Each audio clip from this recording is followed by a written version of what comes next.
Hello, today we will be reading the story Bootsie Barker Bites. The author of this story is Barbara Botner, and it is illustrated by Peggy Rathman. Our objective today is I can notice when a character changes or learns a lesson. So I want you to think about that when we're reading this story, when the character changes or learns a lesson. Our vocabulary words that you're going to hear in this story are paleontologist. It is a scientist who studies fossils. Think it over. Consider something carefully. You can see right there, he's thinking. Tantrum, an uncontrolled outburst of anger and frustration, typically in a young child. So right here in the illustration, we can see some movement. And we can see that he's not very happy. He's feeling pretty frustrated or upset. So this story is told by a girl who invites Bootsie Barker to her house.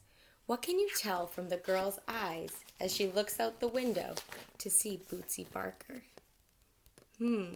Why might the girl be worried about Bootsie Barker? Let's find out.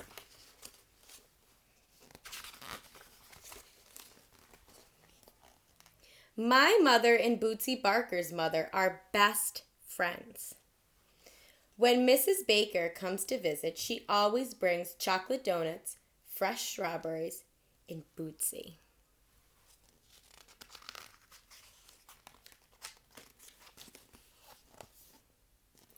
First, we have a tea party. Then my mother tells Bootsie and me to play in my room.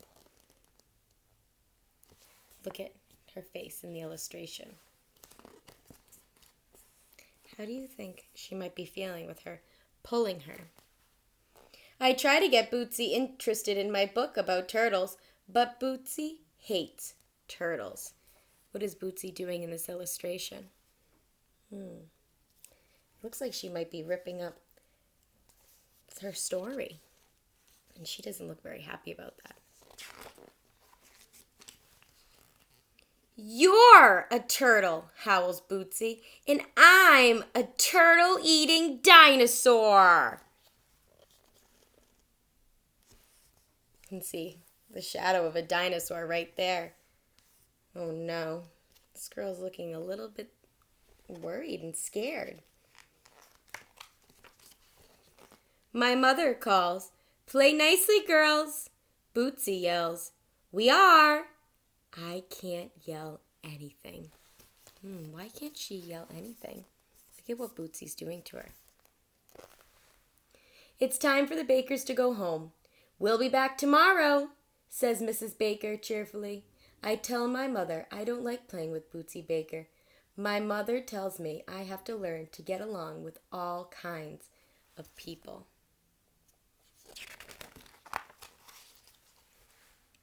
I go to bed and dream that Mrs. Baker moves far away and takes Bootsie with her. Why might she be dreaming about that? Why would she want Bootsie to be far away? But Mrs. Baker and Bootsie never go anywhere except the park, the grocery store, even look at her face there, and our house.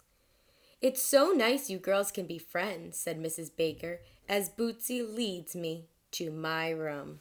There she is leading her again. I let Bootsie look at my pet salamander, Charlene.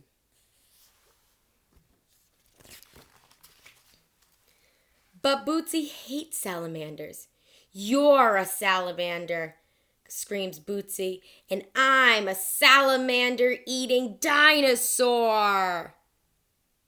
Oh no, look what she did to the salamander. How do you think this girl is feeling now? Mrs. Baker knocks on the bedroom door. It's time for Bootsie to go home. Tomorrow, says Bootsie, you get to be a worm.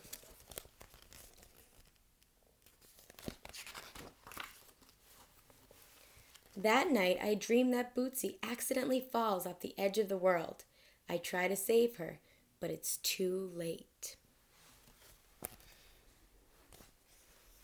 In the morning, my mother says she has a wonderful surprise. Bootsie will be staying overnight at our house. while her parents are in Chicago. Oh no, look at her face. Do you think that she's feeling happy that Bootsy's now going to be staying overnight at her house? Let's find out. Look at her. This is a thought bubble right there. There's an ambulance, and people look like they're yelling, pointing. Here's Bootsy up here. Uh-oh, who looks like they're going into the ambulance? This is the girl's thought bubble, what she's thinking about their overnight sleepover with Bootsy. I picture Charlene and me being rushed to the hospital with dinosaur bites. When my mother asks what Bootsie and I would like for snacks, I can't stand it anymore. Bootsie Barker is a dinosaur, I shout, and she's planning to eat me alive. My mother looks surprised. Sweetheart, she says, tell Bootsie you don't want to play that game. I go to my room and think it over. What do you think Bootsie would say if she tells Bootsie that she doesn't like that game? What do you think she might be worried about if she tells her? Charlene and I spend the morning inventing a new game. The doorbell rings. It's the bakers, dropping off Bootsie the dinosaur. Hello, little worm, says Bootsie. I stand up and look Bootsie in the eye. Pardon me, Bootsie. I am not a worm. I am a paleontologist. Do you know what they do? They hunt for dinosaur bones. Would you like to play? Oh my goodness. Look at Bootsie now.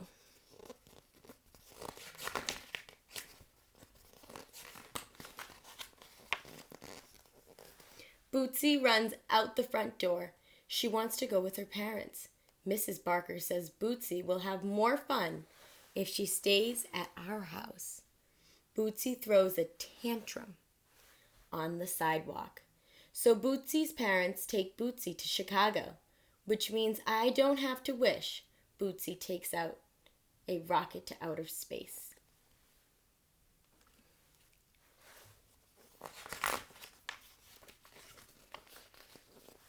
Although if she does, it's fine with me.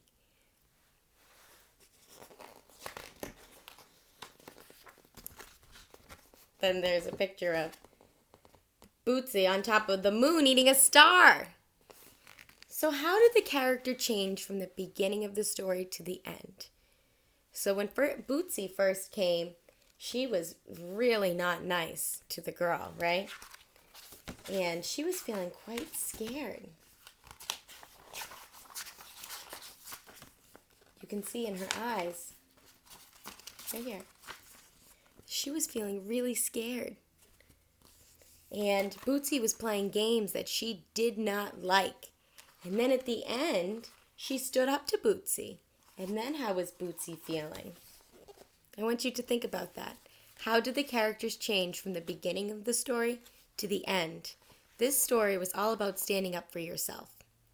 And the rest of our text sets for this week are all going to be about standing up for yourself too. That's our theme for this week.